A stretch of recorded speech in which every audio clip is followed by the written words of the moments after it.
안녕하세요. 뽀뽀이뽀입니다. 안녕하세요. 뽀뽀리뽕입니다. 오늘은 오사카 여행 5일차의 비용과 코스를 공유해 볼게요. 전체 일정이 8박 9일이라 어느덧 절반을 넘겼답니다. 덕분에 여행이 좀 더 여유로워졌고 새로운 곳을 둘러볼 생각에 설렘 가득했던 하루였답니다. 이번엔 도톤보리를 중심으로 신사이바시 상점가와 그 주변을 구석구석 돌아봤어요. 어떤 곳들이 있는지 꼼꼼하게 영상에 담아왔으니 참고하시면 좋을 것 같아요. 그럼 오사카 여행 5일차 영상 지금 시작할게요. 이날은 숙소를 신세카이로 옮겼는데 남편이 조깅할 만한 곳을 찾지 못해서 아쉽게도 조깅은 패스했습니다. 새로운 숙소인 신세카이에서 도톤보리까지는 걸어서 약 30분, 전철로는 한 정거장 거리예요. 덴덴타운을 지나 도톤보리까지 걷는 길도 볼거리가 많아서 상점가를 구경하면서 천천히 이동해 봤답니다. 아침에 간단히 편의점 간식을 먹고 도톤보리까지 걸어가려고 세븐일레븐에 들렸습니다. 오사카는 생각보다 세븐일레븐이 잘 안 보이더라고요. 저는 개인적으로 세븐일레븐 디저트들이 맛있어서 추천드리고 싶어요. 일본 편의점은 여전히 이런 만화책과 잡지책이 많아서 돌려보는 것도 재미있었어요. 그리고 요즘 SNS 인기인 크림 비렐레 아이스크림은 세븐일레븐에 있으니 참고하시고요. 그리고 크레페 케이크 꼭 드시고 오세요. 롤링 핀 크레페 케이크보다 더 맛있으니 강추드립니다. 저희 아들이 먹고 있는 아이스크림도 인기 디저트랍니다. 개인적으로 이것보다 피코가 더 맛있어요. 일본에서는 보스 아저씨 거 먹어야 된다.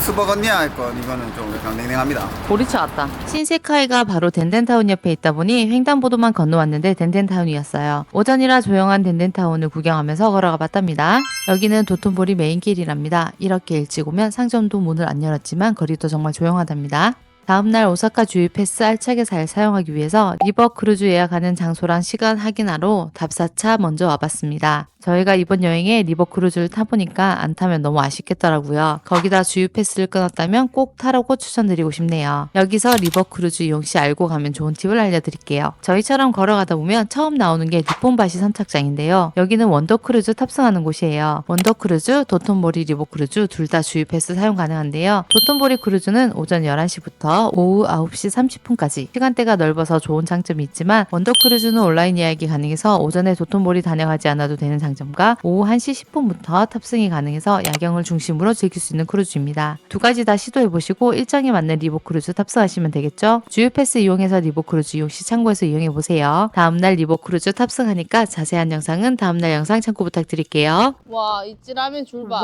와우. 여기 이찌라멘은 대기가 어마어마합니다. 지나갈 때마다 신기했던 도톤보리 이찌라면 줄이었습니다. 리버 크루즈 예약 줄보다 이 줄이 더 길답니다. 아치치 타코야끼도 늘 줄이 길더라고요. 그래도 이렇게 일찍 오면 줄이 많이 길지 않으니 이용해볼 만하답니다. 그렇지만 약간의 줄도 서기 싫었던 저희는 바로 옆집 쿠쿠르를 이용해봤습니다.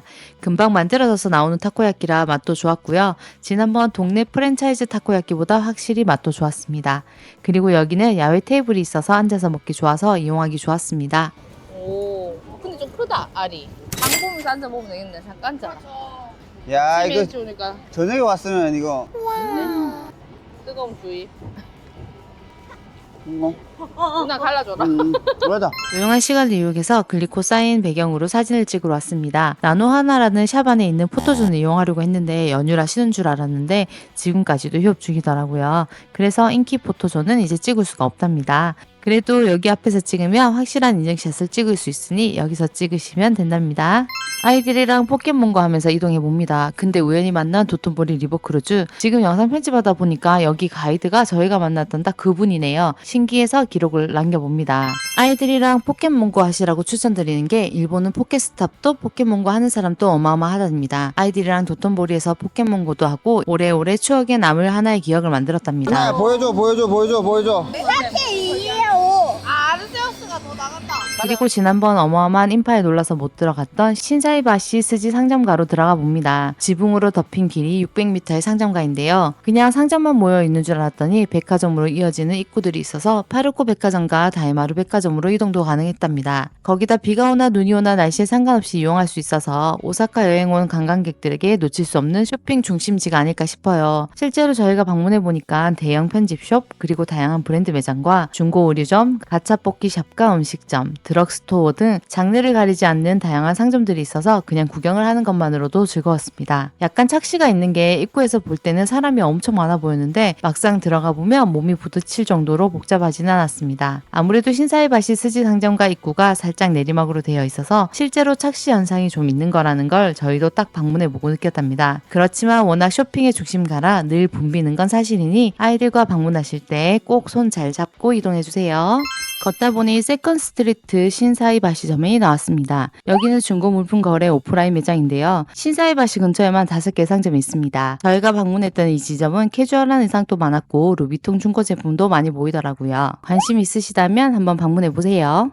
그리고 신사이바시 스지 상점가를 기준으로 골목에서 벗어나면 다양한 상점들이 나옵니다. 저희는 복싱 용품 샵을 찾다가 옷가게에 들어왔습니다. 들어온 김에 구경도 잘하고 나왔네요. 자켓은 한 30만원대였고요. 옷 퀄리티도 좋았답니다. 이런 스타일 좋아하신다면 여기도 꼭 한번 방문해보세요. 밀덕 아들은 구경한다고 신났었답니다. 직원분들도 친절하고 면세도 되니까 한번 이용해보세요. 제가 요즘 아들이랑 복싱을 배우고 있어서 복싱 용품 하면 또 일본이라서 들려봤습니다. 다양한 글러브도 있고 금액도 괜찮은 편이라서 복싱 용품 관심 있으시면 신사이바시 스지 상점가에 있는 복싱 용품점을 이용해보세요. 아이들 소소하게 살만하게 많은 캐릭터 샵이 있었어요. 여기 아이들과 오셨다면 꼭 한번 들려보세요. 합리적인 금액에 다양한 굿즈가 있어서 구경하기 좋았습니다. 정보와 위치는 구글맵 지도에 공유할게요. 참고하세요. 구경하다 보니 시간 가는 줄 모르겠더라고요. 일본 여행 중 만나게 되는 지브리 샵 그런 느낌이에요. 랜덴타운은 덕후들의 샵이 많다면 여기는 아기자기한 선물이나 여행 기념품으로 살만한 게 많아서 추천드리고 싶네요. 저희도 작은 인형이랑 아이들 원하는 장난감이랑 결제하고 나왔답니다. 맛없을 수가 있겠나 없겠나? 왜요? 나는 건강에 너무 안 좋아 보인다 이게. 건강에 너무 안 좋아 보지만 거기에 반해서 줄을 선 저희 아들이었어요. 여기가 알고 보니 파블로라고 치즈케이크 맛집이었더라고요. 에그타르트 말고 치즈케이크를 샀어야 하는데 아쉬웠어요. 오사카는 리쿠로 오지상로 치즈케이크가 유명하잖아요. 저는 둘 중에 하나를 먹으라면 파블로 거를 먹을 거랍니다. 왜냐면요, 에그타르트가 너무 맛있었거든요. 치즈케이크는 안 먹어봐도 맛있었을 것 같아요. 자기 돈 쓰는 거라고 직접 써보고 싶다고 해서 결제도 한번 맡겨왔습니다. 됐어. 일로. 여기 찍어주세요. 한번 먹어볼게요. 여기가 지금 흐르고 있어요.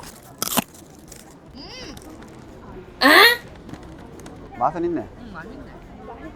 상점가를 대충 둘러봤으니 백화점으로 들어가려고요. 신사이바시 스지 상점가 내에 연결되어 있는 다이마루 백화점 입구를 찾았습니다. 이렇게 그냥 보이는 대로 들어가다 보니 그냥 여기가 다이마루 백화점인가 보다 하고 들어왔습니다. 본관과 별관처럼 연결이 되어 있기 때문에 좀 더 안쪽으로 들어가면 브랜드들이 모여있는 본관이 나온답니다. 저희는 9층에 위치한 포켓몬 센터로 바로 왔습니다. 다이마루 백화점 우메다점에서는 포켓몬 센터를 아예 입장을 못했는데 이번에는 성공을 했을까요?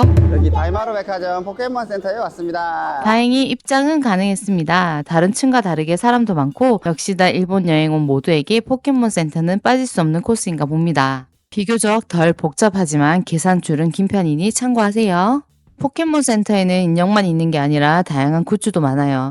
학용품부터 실생활 용품까지, 그래서 구경하는데 시간도 오래 걸리고 사고 싶은 게 엄청 많답니다. 하지만 금액은 착하지 않은 거 아시죠? 미리 살 거 생각해서 오시면 더 좋을 것 같아요. 너무 똑같은데 캐릭터랑. 포켓몬 센터 바로 옆쪽에 포켓몬 카페가 있어요. 포켓몬 캐릭터들을 모티브로 한 메뉴와 상품이 있는데요. 포켓몬을 좋아하신다면 카페를 이용해 보시는 것도 좋겠지요. 그리고 2024년 가을부터 상설로 오픈했던 별의 커비 카페도 있었답니다. 이렇게 다이마루 9층은 다양한 캐릭터와 즐거운 시간을 보내기 딱이었답니다. 포켓몬 센터 외에도 점프샵, 대형 문구샵 등이 있으니 구경하고 쇼핑하기 좋답니다. 시간 내서 샵들 하나씩 구경해 보세요. 만드는 과정 나오네.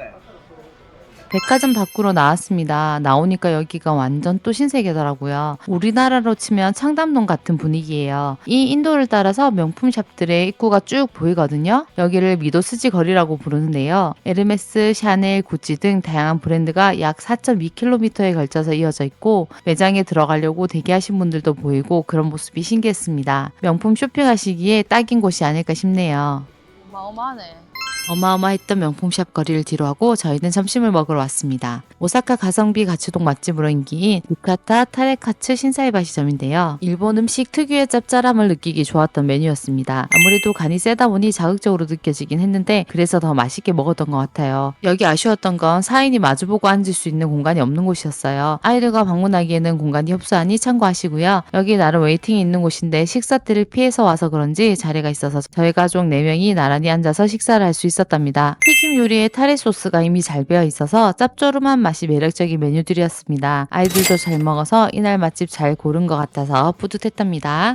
늦은 점심을 든든히 먹었으니 다시 상점들 구경하러 이동했답니다. 미도스지 명품 거리를 걸어서 도톤보리 쪽으로 이동을 했어요. 오전에는 신사이바시 스지 상점가를 구경했으니 반대쪽인 에비스바시 스지 상점가를 둘러보려고요. 여기도 다양한 샵들이 많았는데요. 지나가면서 아이들이랑 같이 볼만한 곳을 들어가서 구경을 해봤답니다.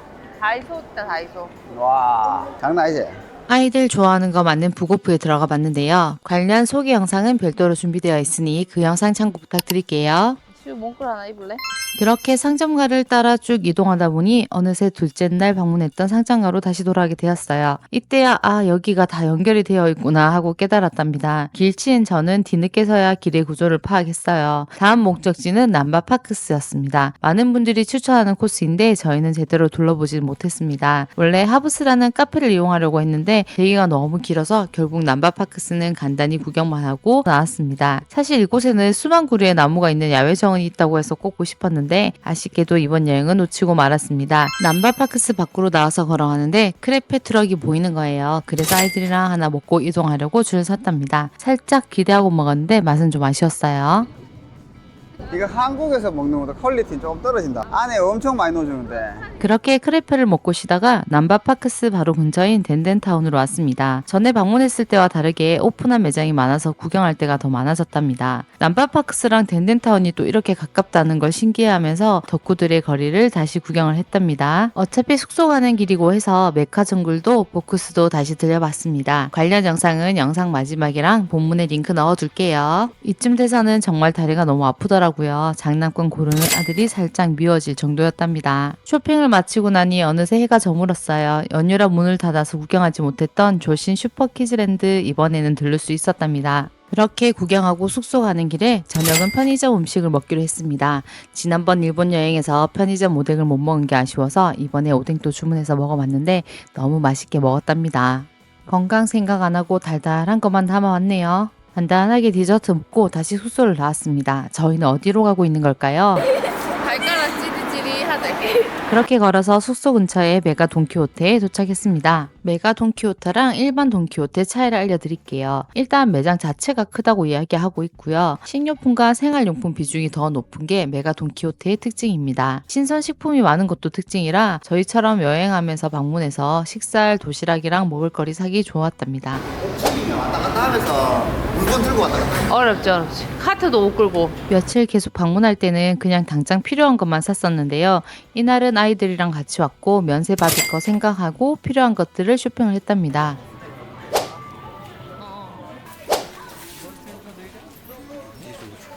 돈키호테 이제 와가지고 뭐 면세 받을 거 다 사고 쇼핑 끝입니다. 쇼핑 마치고 숙소 가는 길 신세가에서 제일 화려한 조명이 있는 길을 지나가 봅니다. 일정은 일요일, 월요일, 화요일 이렇게 남았지만 뭐 거의 이 길을 다니는 거는 오늘 내일이 마지막이 아닐까 싶어요. 이게 여기 있다고 매일 여기 나와서 놀진 않네요. 그렇게 아쉬운 하루가 또 지나갑니다. 화려한 간판과 츠텐카쿠 전망대의 조명이 겹치면서 이국적이고 아름다운 그림이 나온답니다. 이 길은 꼭 걸어보고 오세요. 이날 정말 많이 걸어 다녔어요. 발바닥이 아프게 느껴질 정도였죠. 그래서 반신욕으로 피로를 풀고 일정을 마무리했답니다. 오늘 전체 여행 경비도 공개할게요. 여행 계획을 짜는데 도움이 되실 거예요. 참고해보세요. 다음 날에는 오사카 여행 6일차 영상을 준비하고 있습니다. 오사카 주유 패스를 활용한 성공적인 일정도 준비했으니 기대 많이 해주세요. 그럼 다음 편으로 돌아오겠습니다. 오늘 영상은 여기까지입니다. 구독과 좋아요 잊지 마세요. 감사합니다.